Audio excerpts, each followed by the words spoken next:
to MergePay with Ian Borders. Thanks, everybody.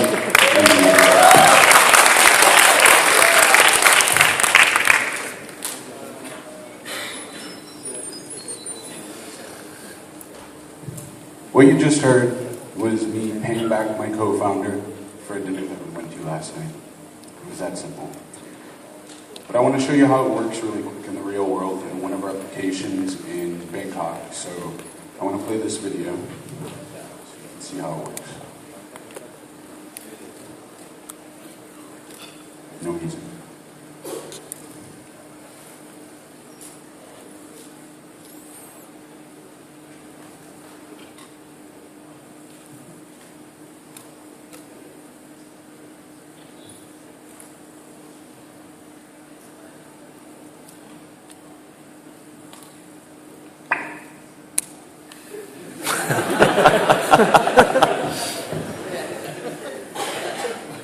You get the point, right?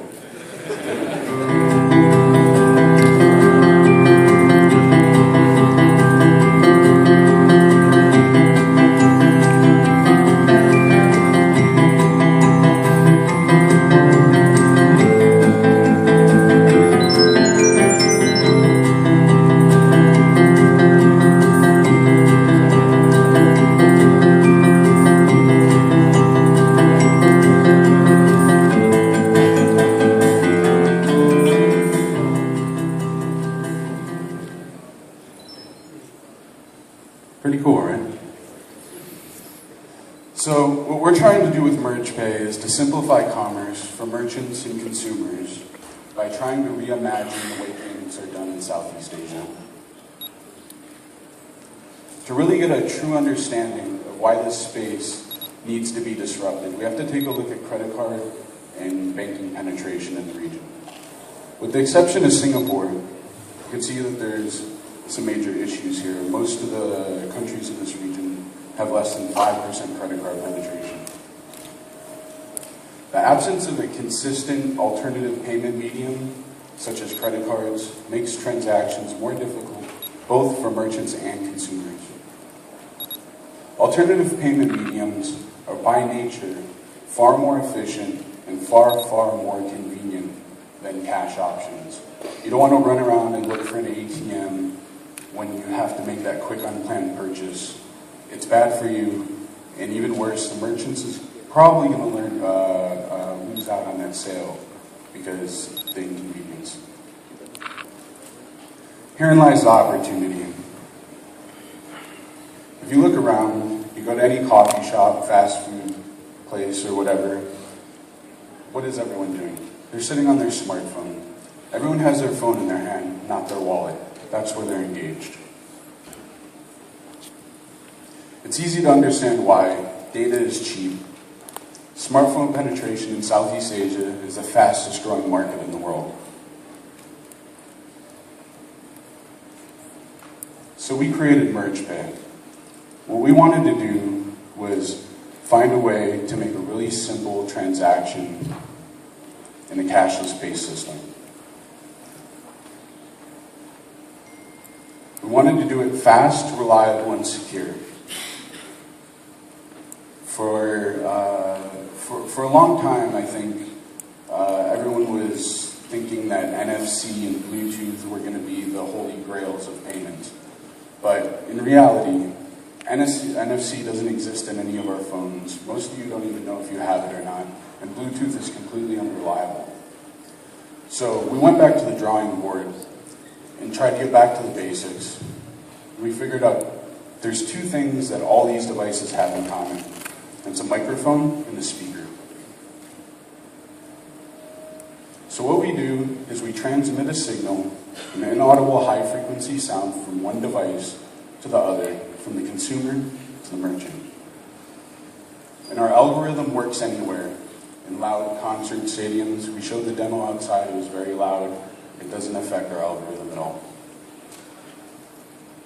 And better than anything, it's safer than credit cards, anything with an RFID chip or NFC.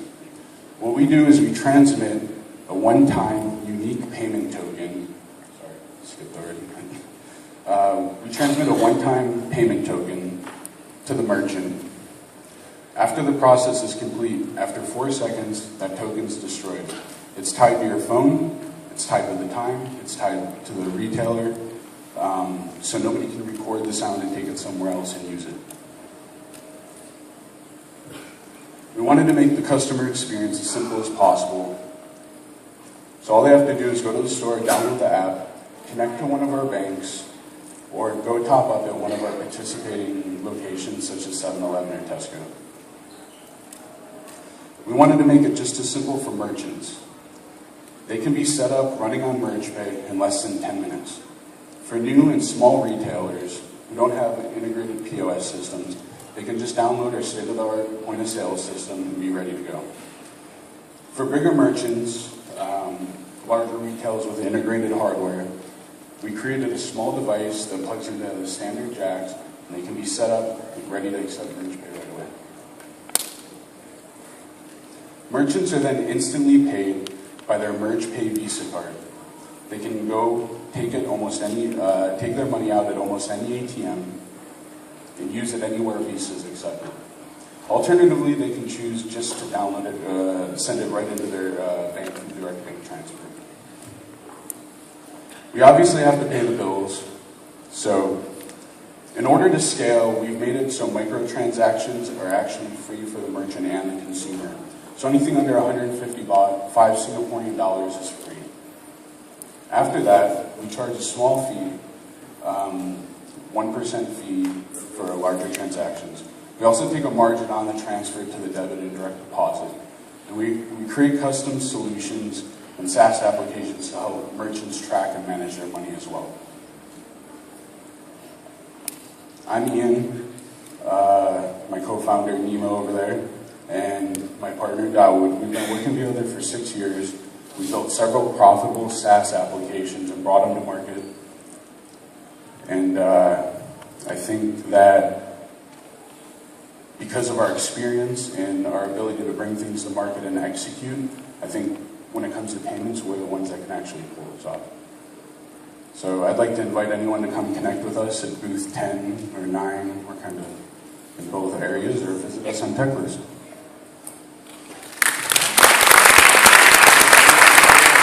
Did I meet you in Thailand? The True EQ pitch? Did I ever meet you? Yeah, I met you. Yeah, right. At one point. Interesting. Your idea Geeks on a Plane. Oh, Geeks on a Plane, but it's shifted idea a little bit. It's shifted a little bit, right? Yeah, so I mean, we create a solution that helps businesses track and manage their finances, but that's really just a feature for our merchants. The payments is the core of the business. So how many did you? I mean, I've missed this. How many merchants have you signed up to use MergePay already so far? So on the tracking side, we have 2,000 businesses that are actively using it to track and manage their finances. On the payment side, today is the first day that we announced the launch.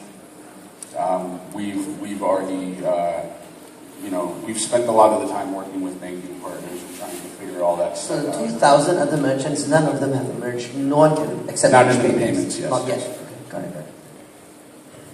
Just curious about the sound. You use ultrasonic frequency to... Yeah, so what you hear is actually superficial. It's a trigger, and it also has a viral effect. So, if you're sitting at a coffee shop and somebody pays with their phone and it has this cool beeping thing, and kind of like, what is that? What's really happening on the underside is we're sending in inaudible sound. And that sound is a very unique payment token for that transaction. So my question is, so your assumption is all cell phones can both play and receive that? Absolutely. Whereas, if you think about like Bluetooth, most people don't even realize whether their Bluetooth is on or off at any given moment. Most people don't even know if they have NFC inside their phones, but everything they do have is a speaker and a microphone. As long as the device has a speaker and a microphone, we can use it to make the transaction. More on the execution question. Most of the challenge with the payment solution is a merchant relationship. Yeah. You have a specific strategy on that. And the 2,000 tracking site that you mentioned, where are they located, all these? Most of them are Southeast Asia. That's been our core focus from day one. This is where we are. So with with payments, any way you look at it, the only way you succeed is by traction on both sides of the coin, right? So we need customer acquisition, we need merchant acquisition, right? So a lot of our efforts in our fundraising round right now is built to help build out our customer acquisition team and our partner acquisition team. So that's the direct route we go. We look at the top-down situation. So we're looking at big retailers, the 7-Elevens, the McDonald's in the region. These are the people. It needs to be a top-down strategy. We need to go for the big ones, the ones that work at scale, like 7-Eleven, and work our way down from there, down to the street vendors, if you will. It's quite innovative because you are using ultrasound technology, so that dramatically reduces the issue about security. Yeah. Yeah. However, for all payment gateway, no matter how innovative, and whatever new technology that you uses, is always hampered by the local regulators, Yeah, sure. and also the banks. How receptive they are in embracing new technology like yours. Yeah. So, could you tell us your journey, in going through all that? Yeah, so in Thailand, we've managed to work out a lot of these solutions, and as we expand into other regions in Southeast Asia, we have to really look at what are the regulations, what are the issues we face. We know about some issues we would have tapping into paying with your phone in Indonesia, for example, and we have to work ways around that. But we started in Thailand where we know, where we have the connections and the knowledge, and we start from there. We try and build something really big there and move forward from that. Can you just briefly give like you said, the team is experienced. So Yeah. What do you mean by experience? Just a quick background on the... Yeah, so I've been building SaaS apps for the last 15 years. Prior to this, I used to run a conversion metrics solution. We were one of the first A/B split testing solutions prior to Google Website Analytics. It was self-funded, totally profitable. Same thing, my co-founder Nima, our business acquisition guy, he's released at least 4 profitable SaaS applications and sold some companies, and we've worked with a lot of hard to scale products, and we've brought them to market. We tend to have a focus on driving these harder things forward. We can push through it. We've done it several times already. Excellent. Thank you very much, Ian.